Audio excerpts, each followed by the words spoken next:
ಶ್ರೀ ಪರಮಾತ್ಮನೇ ನಮಃ. ಶ್ರೀಮದ್ಭಗವದ್ಗೀತಾ ಅಥ ದ್ವಾದಶೋऽಧ್ಯಾಯಃ. ಭಕ್ತಿಯೋಗಃ. ಅನಪೇಕ್ಷಃ ಶುಚಿರ್ದಕ್ಷಃ ಉದಾಸೀನೋ ಗತವ್ಯಥಃ ಸರ್ವಾರಂಭ ಪರಿತ್ಯಾಗಿ ಯೋ ಮದ್ಭಕ್ತಃ ಸ ಮೇ ಪ್ರಿಯಃ.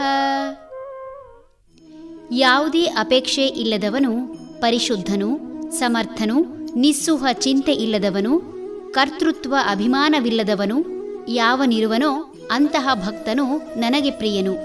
ಹಣ, ಅಂತಸ್ತು, ಘನತೆ, ಗೌರವ, ಹೆಸರು ಹೀಗೆ ನಾನಾ ವಿಧವಾದ ಅಪೇಕ್ಷೆಯಿಂದ ತನ್ನನ್ನು ಕಟ್ಟಿಹಾಕಿಕೊಳ್ಳುವ ಮನುಷ್ಯ ಭಗವಂತ ಕೊಟ್ಟ ಅವಕಾಶ ಉಪಯೋಗಿಸಿಕೊಳ್ಳಲಾಗದೆ ಗಂಜಿಯಲ್ಲಿ ಬಿದ್ದ ನೊಣದಂತೆ ಬೇಕು ಬೇಡಗಳ ಚಿಂತೆಯಲ್ಲಿ ಇತ್ತ ಸರಿಯಾಗಿ ಬದುಕಲು ಆಗದೆ ಅತ್ತ ಸಾಯಲಾಗದೆ ಅತಂತ್ರ ಸ್ಥಿತಿಯಲ್ಲಿ ಇರುವುದನ್ನು ಕಾಣಬಹುದು. ಮನುಷ್ಯನ ಆಸೆಗೆ ಮಿತಿಯಿಲ್ಲ. ಹಾಗಂತ ಬಯಸಿದ್ದೆಲ್ಲ ದೊರೆತರೂ ಅದನ್ನು ಉಪಯೋಗಿಸುವ ಸಾಮರ್ಥ್ಯವೂ ಇಲ್ಲ. ಒಂದು ಹಂತದವರೆಗೆ ಬೇಕು ಬೇಕು ಎಂಬ ಆಸಕ್ತಿಯಿಂದ ಲೋಭ, ಮೋಹ, ಮದ, ಮತ್ಸರದಿಂದ ಶೇಖರಣೆ ಮಾಡುವುದು ಕಾಣಬಹುದು.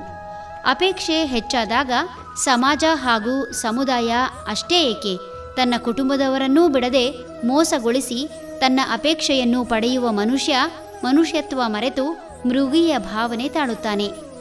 ಬದುಕನ್ನು ಬಂದಂತೆ ಸ್ವೀಕರಿಸಿ ಯಾವ ವಿಷಯಕ್ಕೂ ಅಂಟಿಕೊಳ್ಳದೇ ಇರುವುದು ಕ್ಷೇಮ. ಅಪೇಕ್ಷೆ ಇಲ್ಲದವನು ಎಂದರೆ ಜೀವನದಲ್ಲಿ ಗೊತ್ತು ಗುರಿ ಇಲ್ಲದವನು ಎಂಬರ್ಥವಲ್ಲ. ಬದಲಾಗಿ ಹೆಚ್ಚಿನ ಫಲದಾಸೆಯಿಂದ ಬಂದ ಅವಕಾಶಗಳನ್ನು ಕೈಚೆಲ್ಲುವವನು ಎಂದುಕೊಳ್ಳಬಹುದು. ಬದುಕಿನ ನಾನಾ ರಂಗಗಳಲ್ಲಿ ಅತಿಯಾದ ಅಪೇಕ್ಷೆ ಇಟ್ಟುಕೊಂಡು ತಮ್ಮ ಜೀವನ ಹಾಳು ಮಾಡಿಕೊಳ್ಳುವುದನ್ನು ಕಾಣಬಹುದು. ಮನುಷ್ಯ ಬಾಹ್ಯ ಶುಚಿತ್ವಕ್ಕೆ ಬೆಲೆ ಕೊಡುವಷ್ಟು ಅಂತರಂಗ ಶುಚಿತ್ವಕ್ಕೆ ಬೆಲೆ ಕೊಡಲಾರ. ಶುದ್ಧತೆ ಎಂದರೆ ಮಾನಸಿಕ ಹಾಗೂ ಶಾರೀರಿಕ ಶುದ್ಧತೆಯಾಗಿದೆ. ಕಾಯ, ವಾಚ, ಮನಸ ಯಾವುದೇ ಅಹಿತಕರ ಕೆಲಸ ಮಾಡಬಾರದು. ಮನಸ್ಸು ಎಂದೂ ಕೆಟ್ಟದ್ದನ್ನು ಮಾಡಲು ಬಿಡದು. ಆದರೆ ಬುದ್ಧಿ ಮನಸ್ಸನ್ನು ಉತ್ತೇಜಿಸುವ ಕಾರಣ ಅಹಿತಕರ ಕಾರ್ಯಗಳು ನಡೆಯುತ್ತವೆ. ಮನುಷ್ಯರು ಬಾಹ್ಯ ಲೋಕದಲ್ಲಿ ಬಹಳ ಶುದ್ಧ ಎನಿಸಿದರೂ ಮನಸ್ಸಿನಲ್ಲಿ ಒಂದಿಷ್ಟು ದುರಾಲೋಚನೆ ಇರುವುದನ್ನು ಅವರ ವರ್ತನೆ, ಮಾತು, ಕೃತಿ ಎಂದರೆ ಮಾಡುವ ಕಾರ್ಯದ ಮೂಲಕ ಕಾಣಬಹುದು. ಪರಿಸರದ ಪ್ರಭಾವದಿಂದಲೋ ಸಹವಾಸದಿಂದಲೋ ಒಂದಿಷ್ಟು ಬೇಡದ ವಿಷಯದಲ್ಲಿ ತಲೆ ಹಾಕುವುದು ಕಾಣಬಹುದು. ಎಲ್ಲೇ ಹೋದರೂ ಜವಾಬ್ದಾರಿಯಿಂದ ಕೆಲಸ ಮಾಡುವುದು, ಒಮ್ಮೆ ಯಾವುದೇ ಜವಾಬ್ದಾರಿ ಇಲ್ಲವಾದರೆ ಆನಂದದಿಂದ ಕಾಲ ಕಳೆದು ಬರಬಹುದು. ಹಾಗೆ ಮಾಡದೆ ತಮ್ಮ ಛಾಪು ಮೂಡಿಸಲು ಹೋಗಿ ವಿವಾದದಲ್ಲಿ ಸಿಲುಕುವುದು ಕಾಣಬಹುದು. ಪರಿಶುದ್ಧತೆಯಿಂದ ಇರುವ ವ್ಯಕ್ತಿ ಎಲ್ಲ ವಿವಾದಗಳಿಂದ ಮುಕ್ತನಾಗಿ ಜನರಿಂದ ಪ್ರೀತಿ ಪಡೆಯುವುದು ಕಾಣಬಹುದು.